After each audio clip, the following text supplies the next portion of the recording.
Hey guys, this is Kenny over at learnhowtoprosper.com, and I want to take just a minute and review today's trades. And I just want to call out something. If you happen to watch my yesterday, I actually ended up recording the wrong screen, so I never released one. But anyway, so I'm just going to show you where I'm at. Today we're at the 25th of October, or no, of August. I'm at 86,000. I wanted to get to 150, but probably won't happen. And the thing that probably the lesson learned from this is that you really don't want to do unnatural things. So I kind of take what the market gives me, and that's kind of the lesson for today.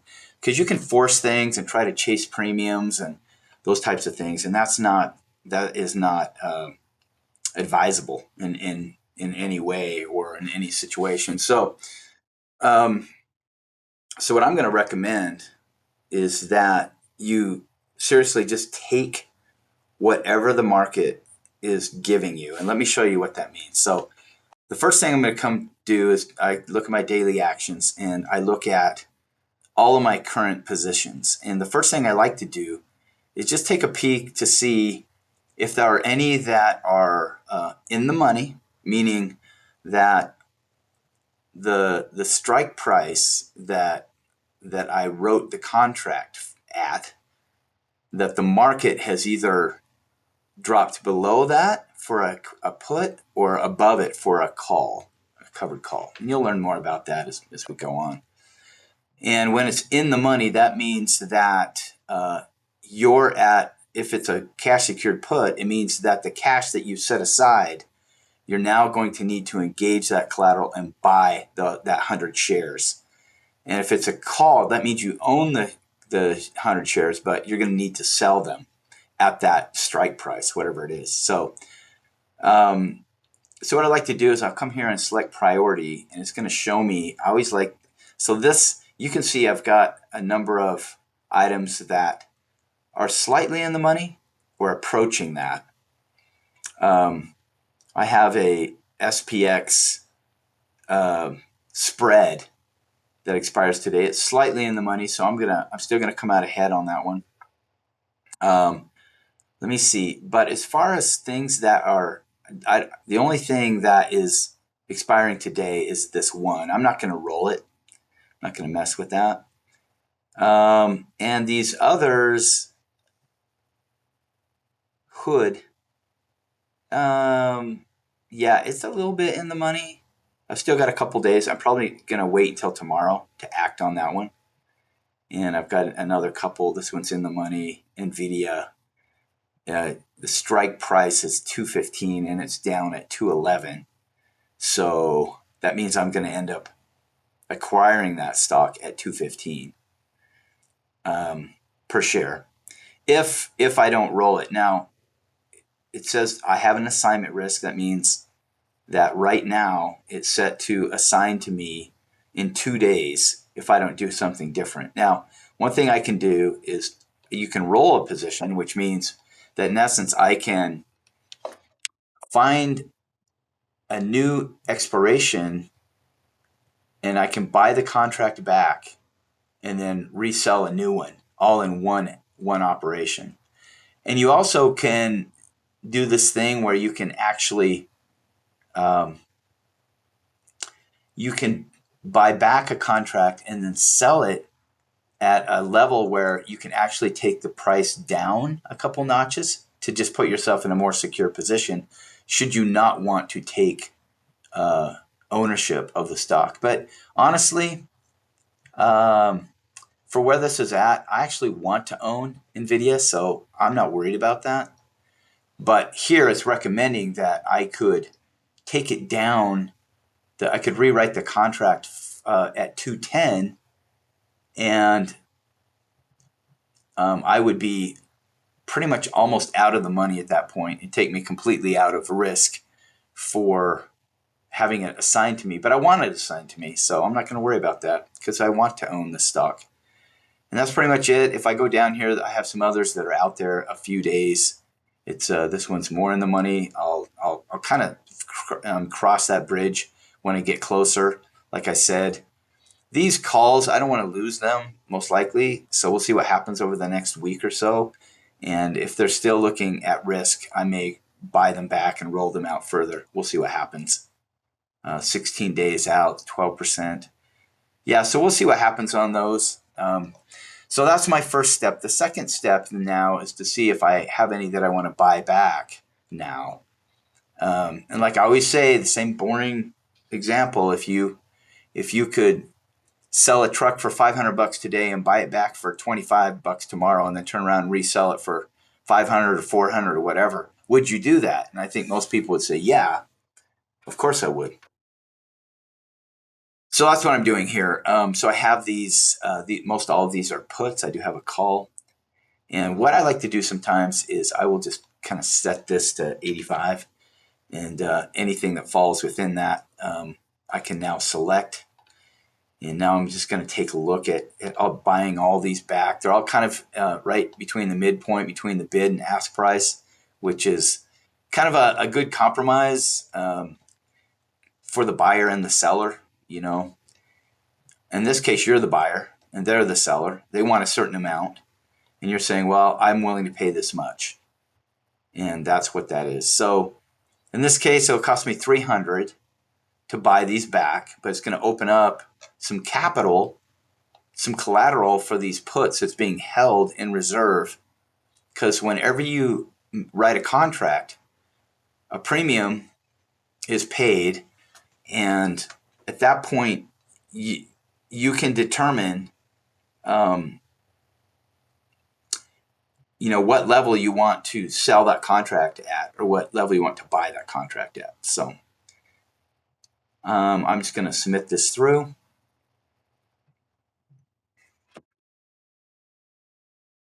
Off it goes.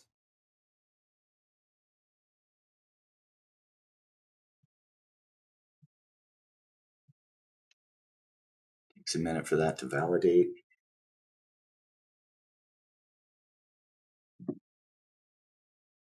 Yep, looks like several of those closed out. Now my next step is to see if I have any eligible covered calls, and I do have a handful here, and good AI score on these. And yeah, so I'm going to go ahead and I'm going to sell these. I kind of pre-configure the criteria for these so that I don't have to spend a lot of time. So up here, I say, well, minimum delta or minimum expiration date is 7 days out, maximum 14 days. Minimum delta is 25.25 and 0.30 is the max. And I usually fall right in there, as you can see, 0.28 to 0.28, which means it's like an 82% chance that this will expire worthless. And so I will either end up, in this case, selling these at a certain price, or if it expires worthless, meaning that the market price never went above the strike price for that particular contract, then I just keep the premium. All right. And then the final thing that I like to do is then I like to come out and I will take a look at a number of potential contracts that I may want to sell. So I'm gonna run this scan on 110 different companies, 110 different stocks. Think of it that way. So I'm gonna let this run for a second. All right, so 2,162 contracts are available. And you're like, well, how do you deal with that many contracts? That's so many. So the first thing you can do is I like to think of this as like a spreadsheet down here. And you've got some controls up here that you can use to sort through that huge number to quickly get to a handful of stocks that you may actually want to write a contract for. And when I say write a contract, I mean sell a particular put. So I like to take this back to like 16 days, no more than 2 weeks out. The other thing I like to do, and by the way, you do have this other option of just clicking on AI Advisor and it will go and look at it, but I'm going to walk through this process today. The thing I do is this column, I sort it by probability of profit, meaning that it's 85% or even better chance that none of these will none of these puts are going to that the market price won't drop below the strike price. So let me show you an example. So one of the ones that looks like very sharp here is this one, CoreWeave. You can see that it right now has this relative strength index, which it kind of gives you an indicator as to whether it's being overbought or oversold. You can see the movement of the stock, and they call these little candlesticks over time. And I like it to be right in the middle of that band. And you can see it's a little bit on an up day, and it's just kind of making its way along here. You can see that up here that the current price is 88 and the strike price is 78. So it's got to drop almost 10 points to where before I would need to, in essence, purchase this stock. So I'm actually going to select that one. I'm going to look at Nvidia, see what it's telling me. Yep, it's kind of on a down movement today. I like where it is on the RSI. This is another good movement. So I'm going to select that one. And you can see that the premium is $1 per share, $1.09, $1.40. So you multiply that times 100, and that gives you your total premium. So $140 is what I'll receive on this one.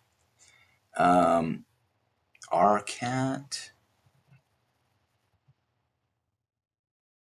Red Cat Holdings. Yeah, it's just kind of moving its way along. I like this one. I wouldn't mind entering at that level. It's only 14 cents, so you're not making a ton, but good old Palantir, one of my faves. Yeah, it's had an interesting ride. It's kind of riding along the high side, but it looks like it's finding some new support. It's been out here before, so I'm okay with this one right now.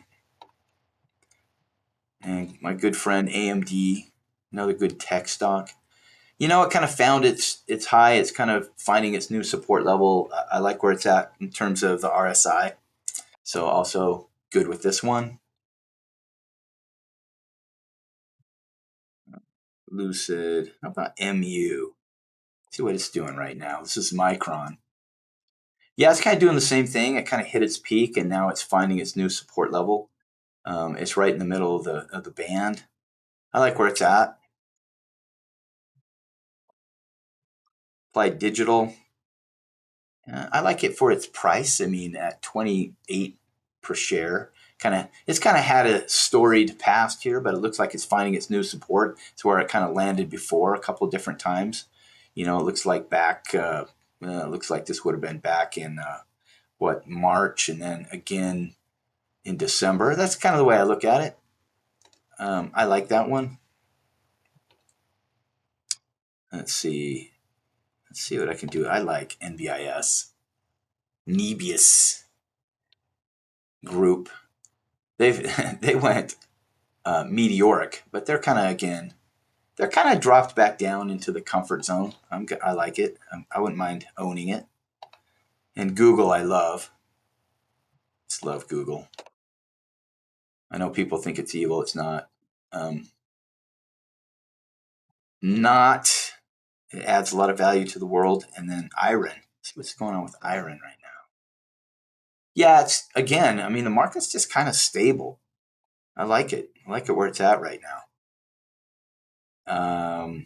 What else have I got here? I like SpaceX. What SpaceX is doing. It's kind of had it's kind of, it came down from its high, but I kind of like where it's settling. It's about where it opened at that day. It's a little bit above that. I kind of like it. Where are we at? I usually, I like to keep about anywhere from up to 75 to percent, maybe 60% of my total buying power. I like to keep intact. I'm just look at one more here. Robinhood.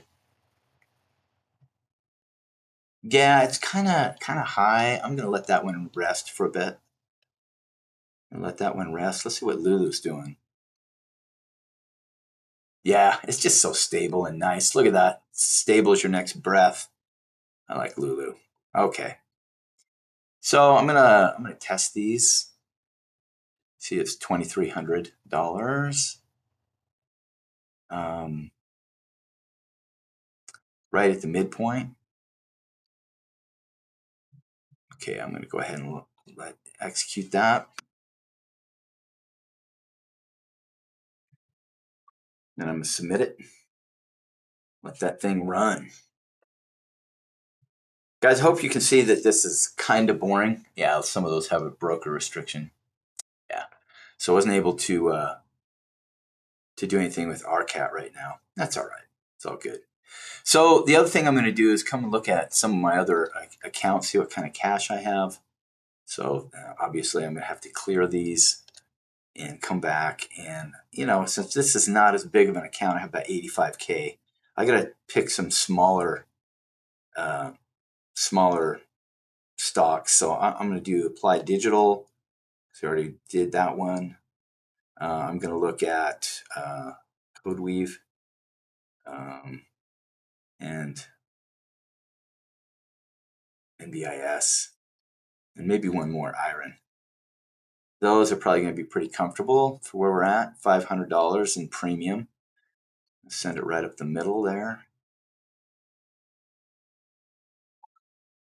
Okay.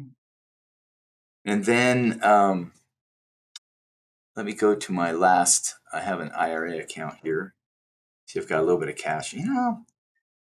I'm probably not going to do anything with this one right now. No. It's gonna well, maybe one. Maybe one. Let me do. This I like to keep that. But yeah, maybe. Okay, I lied. Iron. I'll do two.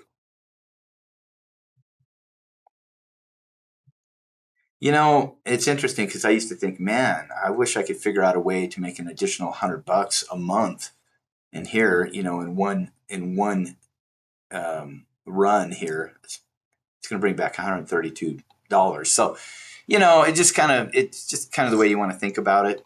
But again, as I've said in the past, it's kind of like dollar cost averaging. I just come in here and do this every day, and you know that if you're following my channel at all. Now I want to come back here and just look at. I want to see how many orders I have just waiting out there. It's like I've got quite a few. One thing that I'll do sometimes, oh yeah, quite a few. So is I'll just select them all, and this kind of resets them at an area where it's going to more likely fill, and I'll just let that run. And yeah, it looks like that's closing out a few, filling them, I should say. So several of them have filled. And I'm just going to let the rest of these kind of marinate as they will. Anyway, that's today's trades. And again, it took me about 18 minutes. I usually just take a break in between things and come out here and take just a few minutes every day and do this. And if you're interested in learning more, you can click on the links in the comments. I think I've got a pinned comment and other links that you can go to. Leave some comments if you'd like. And with that, I'm going to sign off. Thanks, everyone. You have a fantastic day. Bye.